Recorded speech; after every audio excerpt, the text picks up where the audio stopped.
Armikrog is a point-and-click adventure game realized in stop-motion animation. This is tommynaut, the main character from Armikrog. He was a creation of our pal Douglas Tenaple.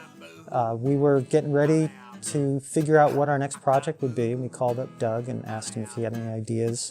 He just started sending drawings and drawings and drawings, and it was really great stuff, and tommynaut was the character that came out of that. He's crash-landed on this crazy planet, and he's stuck in a fortress called Armikrog. So he's trying to get out along with his sidekick, Beak. Okay, Beak. tommynaut, the character, is an astronaut. He's someone that's aspiring to be a hero. He tends to move in what he thinks are heroic poses. So he'll strike a pose because he's seen it before and seen other people in heroic situations act that way, but he's not really feeling it from the inside. He's the kind of guy who is not quite where he'd like to be in terms of his status as an astronaut. Yeah, this does not look good. Michael Nelson of Riff Tracks and Mystery Science Theater fame is the voice of tommynaut. Beak, look at that. What do you make of this guy? We were looking for somebody that kind of was a little bit of an everyman, played it a little straight. We didn't want any kind of over-the-top performance. And it's actually a really nice counterpart to Tommy's pal Beak, who is Rob Paulson. Ooh, an omelet. We had worked with Rob in the past. He always brings so much to the table in terms of personality and even content. I don't think our pod insurance is gonna cover this. Our deductible is nuts too. Beak is Tommy's blind alien dog, but he's actually his best friend.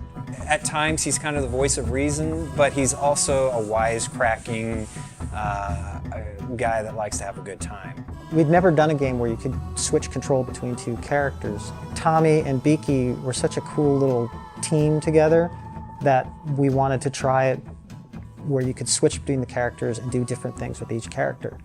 Beaky's much smaller than Tommy, so obviously he can fit into areas that Tommy can't fit into. Tommy, he's a bigger character, he's stronger, he can push things around. He's got opposable thumbs so he can pick things up.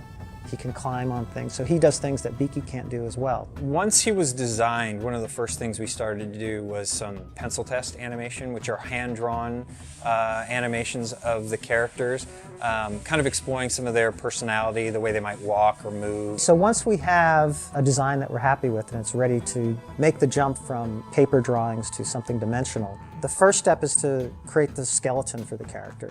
So in stop motion, inside these characters are little skeletons called armatures. We'll design these armatures to fit the proportions of the character that we have in the drawing. I'll mount it to a piece of wood and then sculpt using plasticine what the character is going to look like over that armature. From that sculpt, we make a mold, and then using that mold, we put the armature in the mold and then inject foam rubber into the mold. And when that dries, we paint it with this special, it's called Pax paint. And you get a character like this. He looks like he's made out of clay, and we sculpt it so it looks that way, but this is far more durable than clay. That gives us a physical puppet that we can bring on set and begin the stop motion animation process. There's this magic when things all start to come together.